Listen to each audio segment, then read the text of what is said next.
Capítulo 38 O sábio a bordo. Parte 1. Naquela noite, o sujeito associado à organização de contrabando, Galos, saiu depois de nos dizer que entraria em contato. Fomos obrigados a esperar 15 dias até que ele mandasse um homem para dar mais detalhes sobre o trabalho. Os bens contrabandeados seriam temporariamente alojados em um prédio no qual nos infiltraríamos. Iríamos libertar aqueles que haviam sido levados e escoltá-los de volta para suas casas. Quanto a como faríamos isso, Galos deixaria tudo conosco.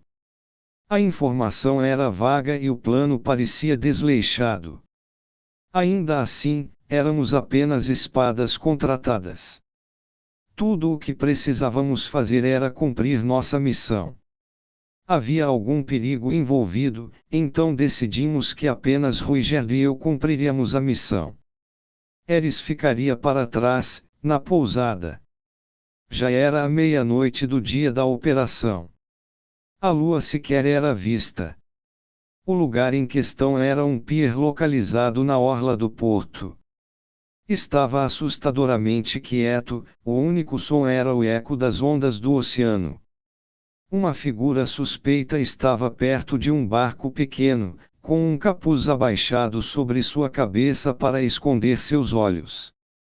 Se estivesse procurando alguém para fazer um contrabando através da fronteira, seria o cara ideal.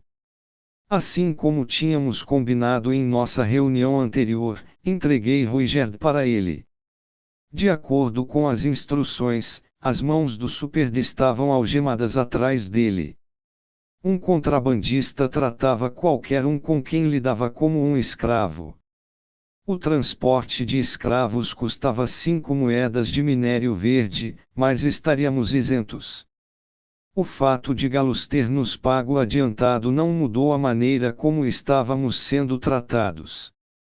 Não estávamos sendo tratados como mercenários contratados por ele, mas sim como criminosos que traficavam escravos.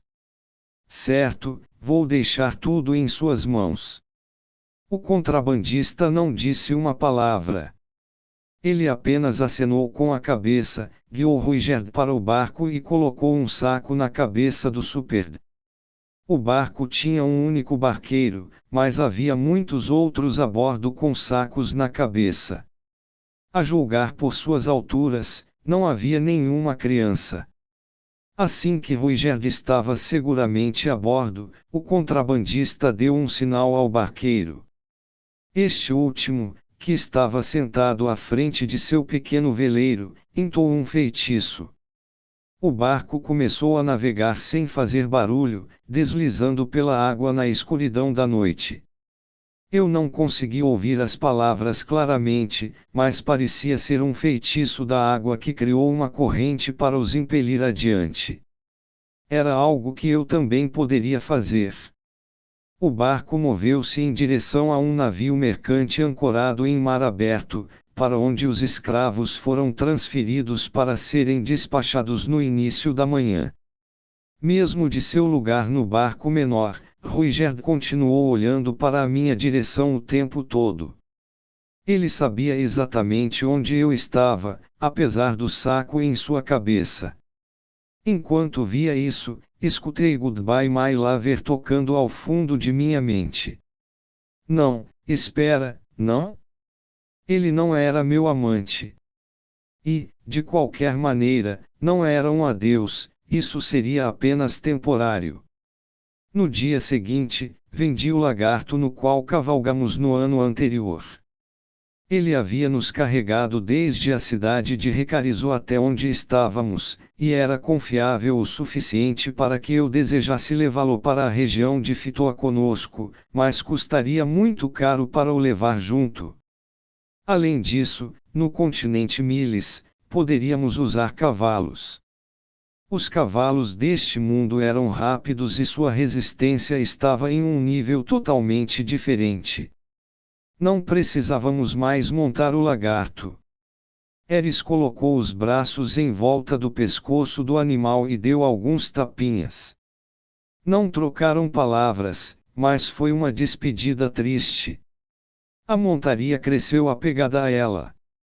Durante nossas viagens, frequentemente lambia a cabeça dela e deixava seu cabelo encharcado de baba.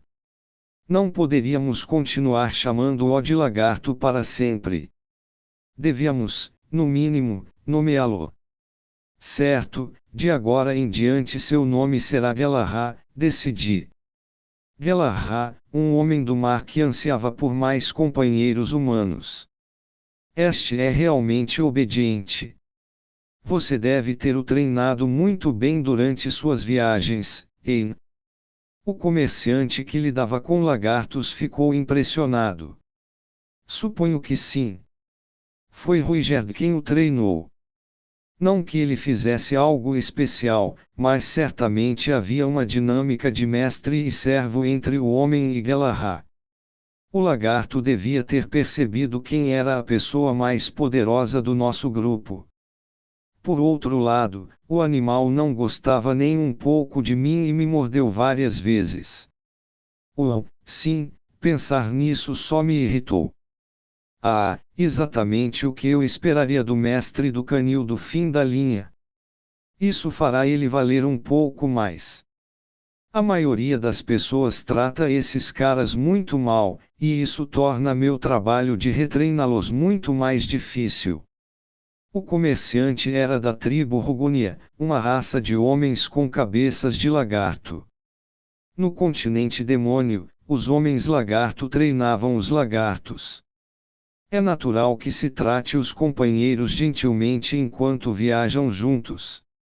De novo, a música Goodbye My Lover tocou na minha cabeça. Em minha mão, eu segurava o dinheiro que recebemos pela venda de nosso companheiro. Quando pensava dessa forma, parecia até ser dinheiro sujo. Que estranho. Bem, é melhor deixar essa coisa de nome para lá. Isso só está me fazendo sentir apego, decidi. Então adeus, lagarto sem nome. Nunca vou esquecer como foi cavalgar em você. Ouvi Eris fungando. Depois de vender nossa montaria, viajamos a pé para embarcar em nosso navio. Oh Deus! É um navio. É tão grande. Opa! Tá balançando. O que é isso? A partir do momento em que subiu a bordo, Eris começou a gritar de empolgação. Talvez já tivesse até se esquecido do lagarto. Sua capacidade de se recuperar rapidamente era um de seus pontos fortes. O navio tinha velas e era feito de madeira. Era um modelo totalmente novo, concluído há apenas um ano. Essa não era apenas sua primeira viagem, mas também um desafio aos limites impostos ao viajar até Porto Zent. Mas este é um pouco diferente do que vimos antes, não é? Você já viu um navio antes, Eris? Ela não disse que esta era a primeira vez que via o oceano. Do que está falando? Você tinha um desses no seu quarto, lembra? Ah, claro, lembro de ter feito alguns desses. Era uma boa memória. Naquela época, eu queria trabalhar na minha magia da terra, então comecei a criar coisas. Assim que percebi que poderia vendê-los, comecei a fazer figuras da Roxy em escala de 1/10. Entretanto, há algum tempo não fiz nenhuma outra. No momento, não sabíamos quando precisaria usar minha mana, então não tinha feito nenhum treinamento que consumisse tal precioso recurso. O único treinamento que fiz foi o físico, ao lado de Ruigerd e Eris. Nos últimos tempos realmente comecei a relaxar. Depois que as coisas se acalmassem, provavelmente precisaria voltar a aprimorar minhas habilidades. Eu os fiz usando minha imaginação, então não é surpresa que não sejam uma réplica perfeita, disse. Sem mencionar que este era para ser um novo tipo de navio. Quanto a que parte era nova, eu não tinha ideia. É incrível, não é? que algo tão grande possa cruzar o oceano. Eris ficou incrivelmente impressionada. 3 dias após deixarmos o porto. Enquanto estávamos a bordo, comecei a pensar. Um navio era um tesouro. Agora que estávamos a bordo, deveria haver algum tipo de evento. Eu já tinha jogado muitos simuladores de namoro e poderia dizer isso sem sombra de dúvida. Os golfinhos, por exemplo, poderiam começar a nadar ao lado do navio. A heroína veria isso e diria: olha! Incrível! E em resposta eu diria: minhas técnicas na cama são ainda mais incríveis. Então ela falaria: que maravilha! Faça-me sua. E eu responderia: vamos, meu bem, não podemos fazer algo assim aqui. Sim, não era bem isso. Ah? Sim? Quando se pensa em um navio, se pensa em ser atacado no mar. Um polvo, uma lula, uma serpente, piratas ou um navio fantasma, algo assim. Um desses nos atacaria e nos afundaria. Seríamos deixados à deriva e depois acabaríamos encalhados. Chegaríamos a uma ilha deserta, onde a heroína e eu, apenas nós dois, começaríamos nossas vidas juntos. No início, ela me odiaria, mas depois de superar vários obstáculos, gradualmente se tornaria menos Tsum e mais Dere.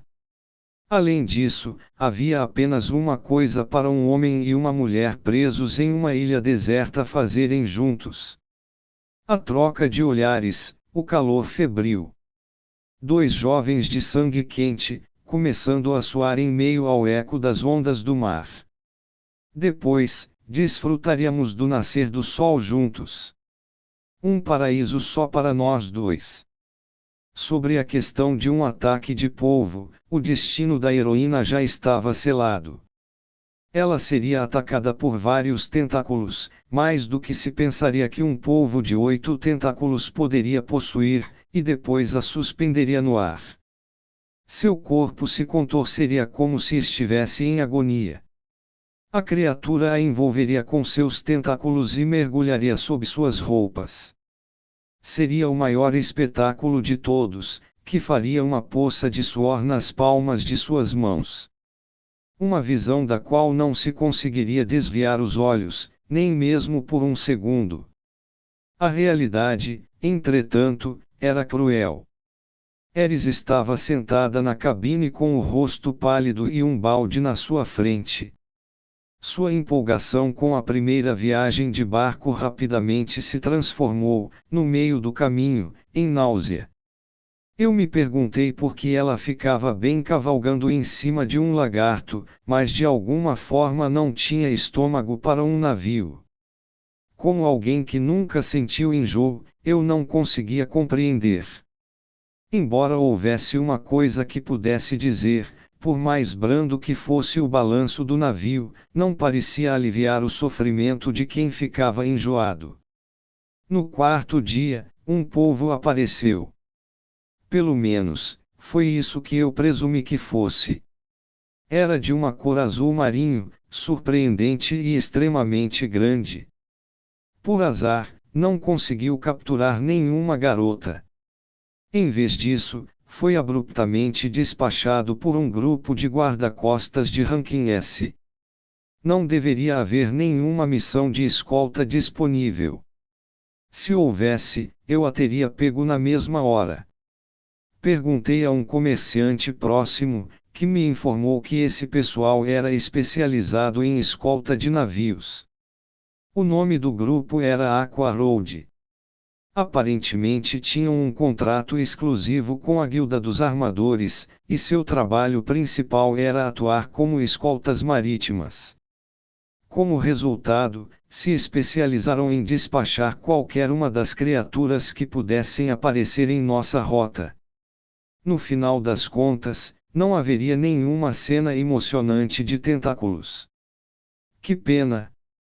Dito isso, havia algo a extrair disso.